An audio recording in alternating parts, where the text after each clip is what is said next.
Welcome back to part two of Josh Langley Gets to Know Matt Glover. Now, look, just a reminder, if there's any trigger things for you, anything gets triggered from what we talk about, please do seek help. Go talk to someone. I'll put some contact details in the actual notes down below. Okay, let's keep going with our conversation with Matt Glover.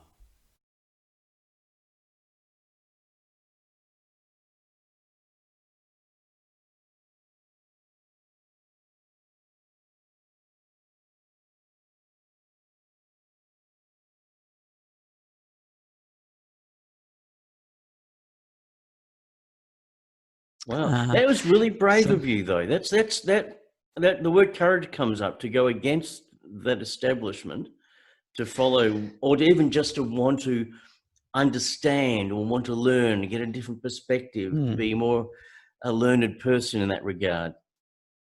yeah, look, I hear what you're saying, but it didn't feel like that. Mm, It felt like that I was just doing everything that I'd normally done and that my parents had modeled to me, yeah. in terms of being welcoming and connecting. As I was moving through the church, I learnt more, I heard more. I got involved with an organisation that it doesn't exist anymore, but it was an organisation called Freedom to Be, which was an organisation that existed to support LGBTI people that had a faith background. And I Mm, became one of the chaplains for that group.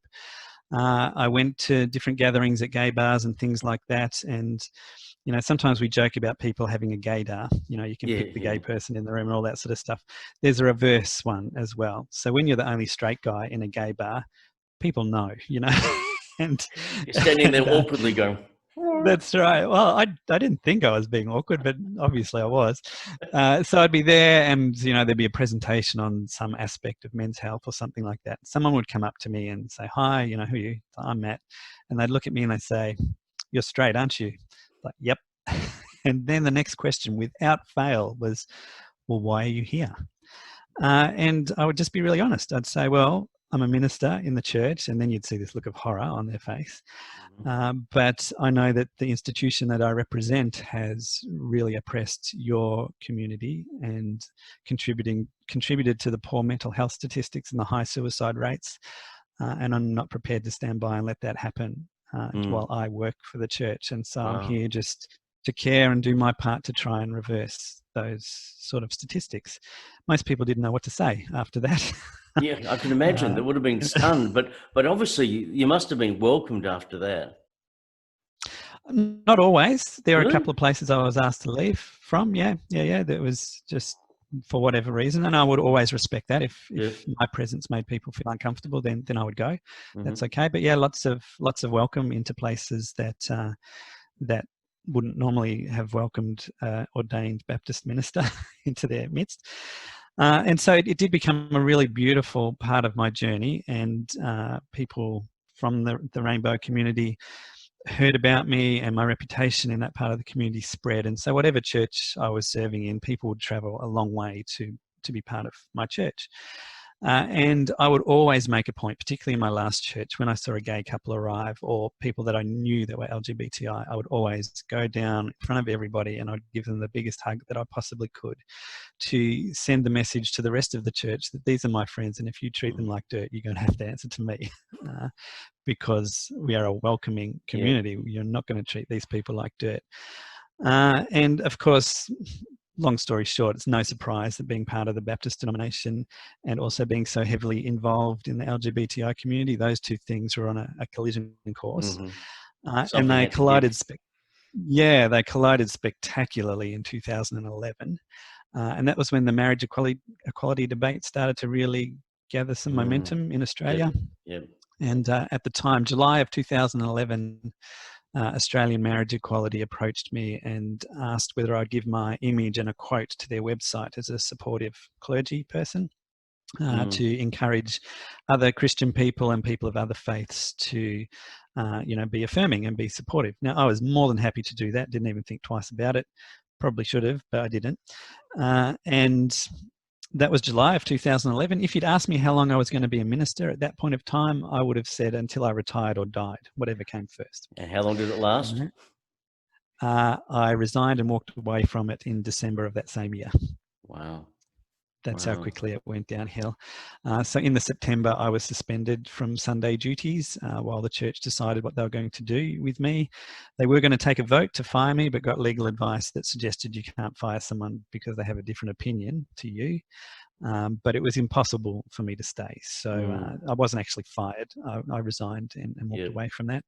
And that was a really dark and chaotic period in my life because it was so early in the marriage equality debate and it was such a unique story. It was on the front page of the Age newspaper. It was the subject of Talkback Radio.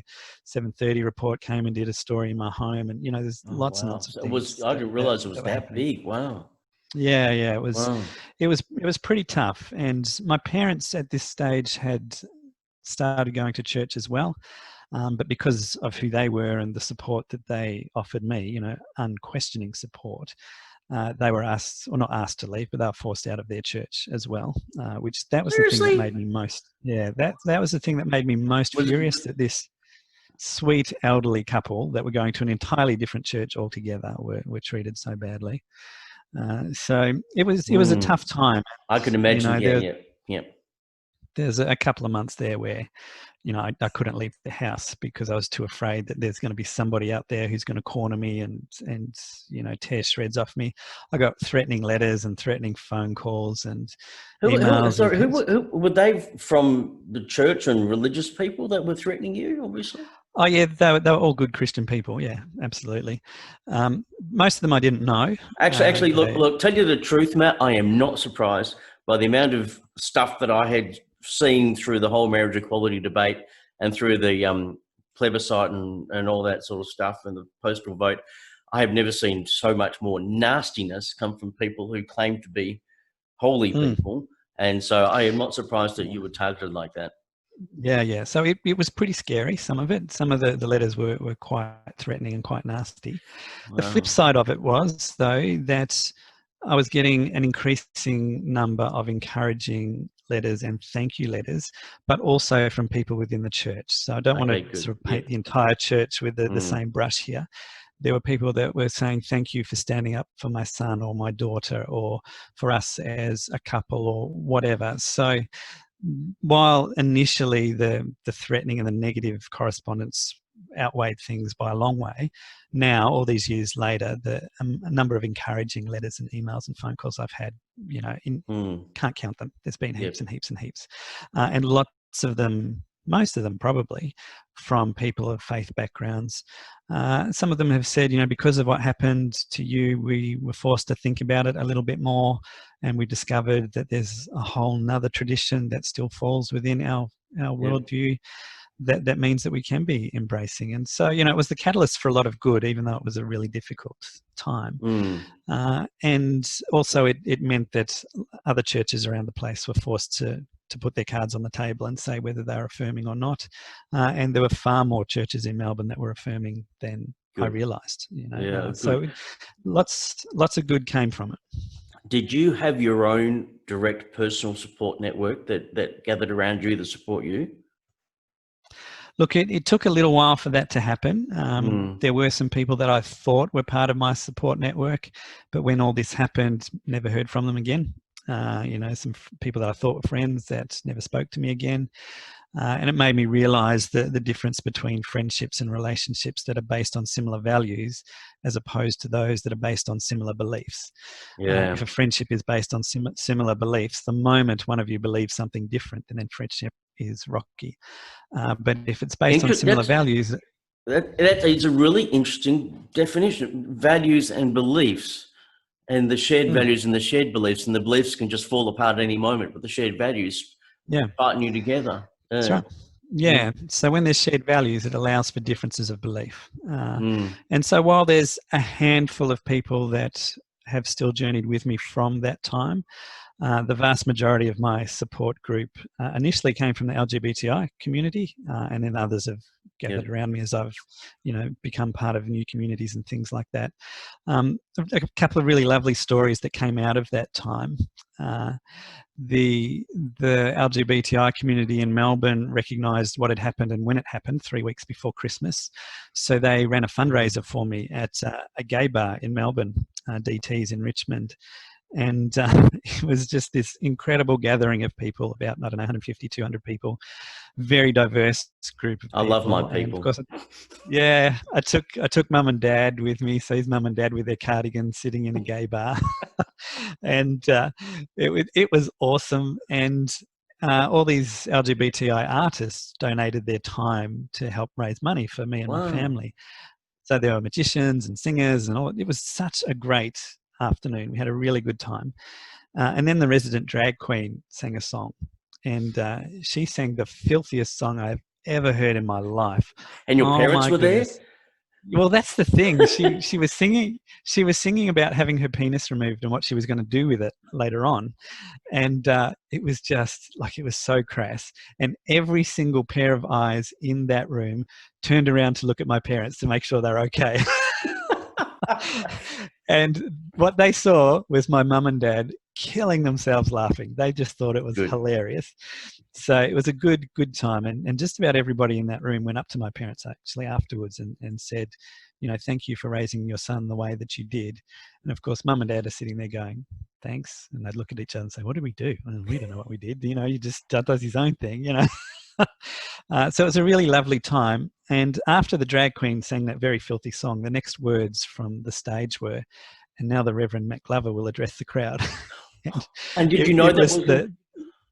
yeah, I knew it was going to happen, but I just thought it was the best introduction that I'd ever had in my life, to have this drag queen sing this song. And then, and I was invited to give a little talk. And I think, I don't know, but I think I'm the only straight ordained Baptist minister that's ever been asked to speak in a gay bar in Melbourne. Well, if there's going And to be a first so, of anything, that's going to be pretty good. yeah, that's pretty good. And while I didn't do the full-on churchy sermon or anything like that, I just did a little talk about Jesus and healing a guy who was blind, and how this blind guy went into church and nobody would believe him of who he was and who had healed him. And so this blind guy was thrown back out of the church, out of the temple. And that's where he encountered Jesus again and recognized Jesus as God. And I told that story, but related it to the LGBTI community, about getting thrown out of church and then recognizing or discovering a spirituality on the outside of the walls of the church. And it was a really, really beautiful moment. There were lots of tears in the room at that time. Tears because some people had never heard that sort of acceptance before. Tears because other people had wanted to hear that sort of message within the LGBTI community, and finally it was happening.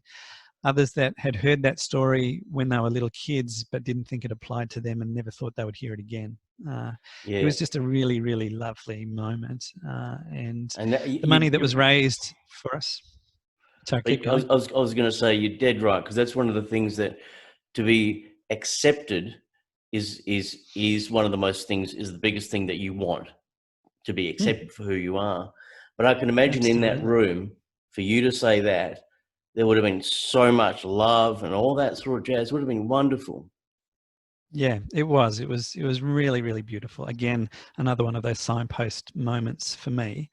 And the money that was raised that day, that then contributed to me going back to uni to do my master's in counselling, so I can do what I do today. So, you know, the LGBTI community has been a massive support in my journey, and I'll never be able to thank them enough. Interestingly, about a month or two after that event, Freedom to Be, the organisation that I was chaplain for, asked me to speak at one of their gatherings. And I told my story almost in its entirety, very similar to what we're doing now. And at the end of it, I opened it up for questions, and this hand right at the back, it's probably about, I don't know, 80 people in there in the room. And this hand went up at the back, and I pointed to this guy, and he didn't ask anything. He just stood up. And have a guess who it was. It was the guy from your uni days? Yep, it was Finn. Hadn't seen him for 25 years. Wow. Yeah, again, I get goosebumps telling this part of the story. He just stood up. Don't do this to me. He stood up and he walked out and he gave me a big hug in front of everybody. And, you know, I was able to publicly thank him for his honesty, because if it hadn't have been for him, you know, none of the rest of that story would have happened. And not not saying that's his fault that the bad stuff happened, but his honesty led me into a really beautiful path where I encountered beautiful people and was actually able to end up in a place that suited my calling much better than the church did. And Finn and I, we hadn't seen each other for so many years, but now we sort of catch up every couple of months. And at the time when we reconnected then, a couple of really interesting things was that he still had his Catholic faith from when he was at uni. He still had the same boyfriend from when he was at uni. Wow. And now he was a science teacher. So he was listening more than I was at uni. Oh, you just have to look at life's journey and you go, I don't know where the hell it's going to go. And you can look back and go, that was terrible, that was terrible, that was good.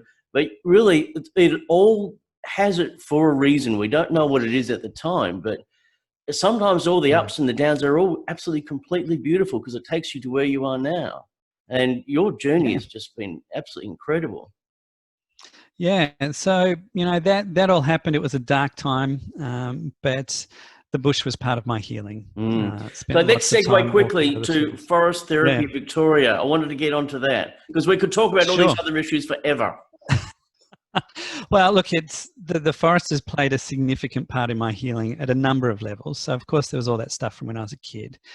All this stuff happened with the church, and so because I was not friendless, that's too much of a stretch, but it was quite a solitary journey for a lot of it. And so I would hike in the mountains or I'd walk under the trees through urban parks and things like that, and feeling like I did on the mountain with that kangaroo initially, feeling that restoration starting to happen and recognizing that while I had immersed myself in church and Christian spirituality, I'd neglected this part of my life and the connection to land and that form of spirituality. And so that started to reinfuse into my life. So I did my counselling training and learned all the techniques that you're supposed to learn and opened up my counselling practice. And so that was in 2012 that I opened the practice, and it was good with good outcomes and all that sort of stuff, but there was always something within me that felt a little bit uncomfortable just sitting in the counselling room all the time with somebody talking to them face to face. There was something that I couldn't do in the counselling room. And at this stage, I didn't even know forest therapy was an actual thing. But I had this client, I'd been seeing her for a couple of years by this stage, and there'd been a relationship breakdown and some issues with her children, and we got to know each other relatively well. This was about the third year or fourth year I'd been seeing her. And then she disclosed to me in a session that she'd been raped at a school camp when she was in high school. First time she'd told anybody. And as she told the story, she really started to shake quite violently and went into a bit of a comatose state. And we had to keep her in the waiting room of the counselling centre for 3 or 4 hours until we felt safe enough, or that she was safe enough to drive home. The next week she came back and she tried to tell a little bit more of the story, but the same thing happened. She got the shakes and collapsed and went into that comatose state. Third week, same thing happened all over again. And so now I'm starting to get traumatized by what's happening to her. And she's starting to associate what happened to her with the counselling room. So the trauma is now associated with the counselling room. You re-traumatized it. And so I thought, what am I going to do? So I just sort of made a decision on the spot that for her fourth session, I'd take her out to our urban forest trail, which is just 200 metres down the road from where the counselling rooms are. And we would walk up and down under the trees for that session just to see what would happen. And that was the first time that she was ever able to tell the story in its entirety from start to finish. Wow. And for the next 6 months, we had all of our sessions outside under the trees there. It kind of makes sense in a way. It does. Strangely. And while I would like to think that I'm a good counsellor, I know that there were things happening out there that had nothing to do with me whatsoever. Nature was doing its healing work. And now it's several years have passed since that time. She's re-engaged in relationships and intimacy, and life is moving forward for her in a really happy, healthy, wholesome way. So when that happened with her, I thought, right, what happened? And I wanted to know what happened and how am I going to do it again? And so I started reading into nature and nature healing and discovered that eco-psychology was a thing and ecotherapy was a thing and forest therapy was a thing as well. And while I didn't want to retrain as a psychologist and do ecotherapy, I could do training in forest therapy as part of my counselling, just as professional development. And so did the forest therapy course with the International Nature and Forest Therapy Alliance, and became the first counsellor in Australia as an accredited forest therapy guide. The second counsellor in Australia is my business partner, who's just in the room next door. Yep. And that's where Forest Therapy Victoria was born. And a snapshot. What actually is it? What do you do? Walk me through a session.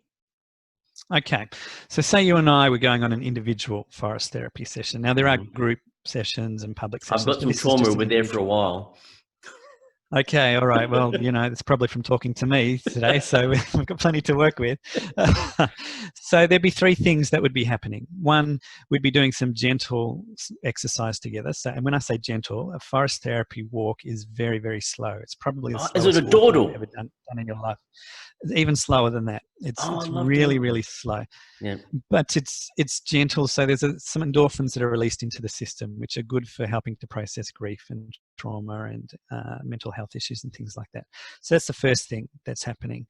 The second thing that happens is that at certain places along our forest therapy experience, we do some mindful exercises and some creative exercises and some sensory exercises. So all of those things have proven scientific research behind them that we know contributes to good health and well-being. So the sensory exercises will be like your typical mindfulness stuff with some breathing, focusing on the five senses. You might be collecting something, you might be touching the trees. The creative exercises might be we're doing a mandala out of leaves. All sorts of different activities that we would do. And the third thing that happens, and this is why it's really important to do all of this slowly, is that nature makes a contribution just by us being there. But if we're rushing through, we miss out on that contribution. Now, stay with me for a little bit here. I'm just going to give you a little bit of a lecture. It will make me sound like a tree-hugging hippie, but like I said... Hey, we're in the same boat here. Yeah. So... It was in the early 1980s in Japan. Japan was going through a mental health crisis of its own at the time, and the government started pouring money into trying to address the spiraling mental health statistics there. And Japan is a very green country, so the majority of it is forests. And just like here in Australia, in Japan, people knew intuitively that if you go and spend the weekend in the bush, you come back feeling better. And there was an assumption that you came back feeling better because you've just spent time away from those things that were causing you stress and anxiety. Now, yes, there's an element of that. But as research was being done in Japan, somebody asked the question, well, what if there's something else that's happening that's refreshing you? What if it's not just being away from that stressful time? And so two fields of research came together, the field of research around our health and well-being and the research around trees and how trees live and grow and reproduce. When it comes to trees, we used to think that they were just independent plants that grew where their seed fell on the ground, and that was it. They grew and they lived and they died, and then we used them for firewood or whatever. Then we discovered over time that they take in carbon dioxide and they release oxygen, and they got the nickname the lungs of the planet. They keep the air clean for us. But then more recently, we've discovered that trees actually exist in community. They're not just individual entities at all, and they communicate with each other. A lot of that communication happens underneath the ground through the root systems, the sharing of nutrients and things like that. So if there's a tall tree with a big canopy that is shading the smaller trees from the sunlight, that big tree will share its nutrients with the smaller trees because they don't have access to the sun. And there's also the fungi network that helps with that communication as well, isn't there? That's right. Where the trees are too far apart for the roots to connect, the fungi will connect the roots, and there'll be a sharing of sugars and nutrients, and so it's good for the trees and it's good for the fungi. That's all fascinating, but it's not relevant for forest therapy. What we're more interested in, what happens above the ground. And what we've discovered is that, say, the tree that's on my right outside here, just pretend there's a tree to my right for a moment. Say that tree was being attacked by a swarm of insects that were burrowing into its trunk. What that tree would do to protect itself would be to release what we call phytoncides into its trunk. And phytoncides are mixtures of essential oils.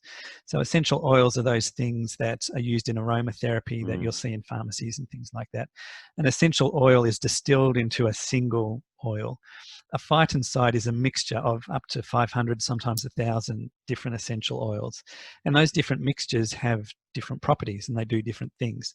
So this tree that's being attacked by the insects, what it would do is it would release a phytoncide into its trunk that has an insecticide property. And so it would make itself taste horrible. So those insects would then leave it alone.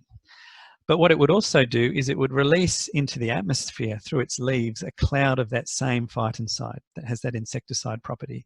And that cloud would then drift through the forest, and the trees surrounding it would pick up that phytoncide is in the atmosphere through the receptors in its own leaves. And the message it would receive was, oh, one of my neighbours is being attacked by some insects. I could be attacked by those same insects, so I need to release that same phytoncide into my trunk to protect myself. And we've been able to measure that through scientific instruments and things like that. So there's this communication that happens through aromas and smells in the tree canopies. So the question was asked then, if we're outside in the bush and we're walking through these clouds of phytoncides, what impact does that have on us? And again, another very long story short, the benefits are all good. Excellent. We're not repelled like the insects are. No, not at all. In fact, quite the opposite. The phytoncides have a boost to a lot of our immune systems, so antifungal systems, antibacterial systems, anti-inflammatory systems. They all get a boost from being in the phytoncides. Cortisol levels, which are the stress hormones, are reduced. Blood pressure is improved. People that have diabetes, it helps manage diabetes. It has a positive impact on anxiety and depression and creativity and sleep and all of these sorts of things. There's no studies done on this, but anecdotally from our counselling practice, it also helps with the processing of trauma and grief. So just being in nature has this benefit to us. In Japan, the practice of being out in nature became known as Shinrin-yoku, which translates roughly as forest bathing. But we tend not to use that term in Australia because it makes it sound like skinny dipping, and we don't do that sort of therapy. I know what you mean. Just don't go there. So forest therapy is the term that's generally used globally now. So that's what's happening. So as we slow ourselves down to the time of nature, or the way that nature experiences time, we give ourselves maximum benefit of the phytoncides that are in the atmosphere around us. And without fail, when we take people on a 2 or 3 hour forest therapy experience, at the end of it, the impact on their well-being is noticeable. They'll feel calmer, they'll feel more relaxed, the vitality will have increased. And it can be quite profound sometimes. I had one woman that I took on an individual walk, again with a very traumatic past, and the trauma had affected her in a way that she'd lost her sense of smell. And I'd been seeing her for a few sessions before I took her outside, and I totally forgot that she had no sense of smell, good one. And so one of the exercises that we're doing is that I got some gum leaves off the ground and we crush them up and we smell the eucalyptus. And the eucalyptus has a calming property. And so I give her this gum leaf to smell, and totally forgetting that she has no sense of smell. And she politely rubs it together and she smells the eucalyptus, and then she just stops. And she looks around and she looks at me and she, in a very accusative voice, says, "What did you just do?" And I thought, well, I gave you a leaf and I asked you to rub it together. And she goes, yeah, I know that, but what did you just do? And so I have no idea what she's asking me at this point in time. So I just said the same thing. I gave you a leaf. It's like, no, what did you do? I can smell this. I haven't been able to smell anything for ages. What did you just do? And of course, it wasn't me at all. It was the forest doing its healing work. And for the rest of that walk, didn't matter what I said. She was just going up and smelling everything she could smell. That must have been magic for her. Flower. And it was really lovely to watch too. I just stood back and let her do her thing. So do you still, during those sessions, are you still talking? Are you still talking about what's going on, or is it just silent? Bit of both. Sometimes there's talking, sometimes there's not. In that instance, I just I would have got in the way if I said anything. So I just stood back and let her do her Yeah. thing, because nature was doing the healing, not me. I was just the facilitator in that instance. Yeah. So Okay. sometimes there's talking, sometimes there's not. It just depends. Some Mm. people, we do all of their sessions outside. So sometimes there'll be talking, sometimes there won't be. Sometimes we'll do some of the activities. Other times we'll just sit on the grass and we'll talk on the grass, and it'll all be done outside. Yeah. Okay. But in terms of my career as a counsellor, I've never seen the positive results like I have in forest therapy in any other way. It's just been incredible, the sort of work that Wow. happens. Wow, that is so positive, and that is so encouraging, because I know that there is mental health massive crisis in Australia, around the world at the moment, and even more so, as you're saying at the beginning, through COVID-19 and what's going on. And I think that's showing some great promise as an alternative or a bolt-on or an add-on to normal therapy that people are doing at the moment. And there's also a lot of other things happening in the background. But Matt, we're gonna wrap it up here, but I'm gonna ask you one last question. I ask Sure. everyone this: what is the most important thing for people to remember about life, to focus on? Most important thing, I'll just answer it from this point in my journey. I think the most important thing at the moment is to simply slow down. I like that. Slow down and breathe. I need to take that advice. Thank you very much. Now, Matt, My pleasure, mate. where can people get in touch with you? They want to find out more about what you're doing, forest therapy, Victoria, your counselling. I didn't even mention your cartooning, because you do that as well. We can save that for another time. So where can people get in touch with you? So MGA Counselling Services is my counselling practice. So Okay, that's I'll put simply the web address down there. Yeah, okay, you can do all that. And just use the contact form there. Forest Therapy Victoria has its own website as well, so you can contact me through that also. So if you just put those on the web page, and they can contact me there. Now, because of the time in history that we live in, if people are wanting counselling that have anything to do with sexuality, gender, spirituality, I'm very aware that there's not many counsellors around that cover all of those fields in an affirming way. So we do lots of Skype, Zoom, FaceTime, phone counselling with people right around the country as well as overseas. So if anybody's interested, please get in touch. Don't think you have to be in Melbourne to access our services. Brilliant, brilliant. Look, Matt, it's been an absolute pleasure. I really enjoyed our chat. I learned a lot. I had a little tear in my eye as well. So thank you so much for joining me. My pleasure, mate. Thanks for having me. Thanks, Matt. Hi, thank you very much for watching the latest episode of Josh Langley Gets to Know. Got any questions? Whether you want to say whether you liked it, you didn't like the interview, and like my hair's too grey or something like that, post a comment below. I won't get upset, okay?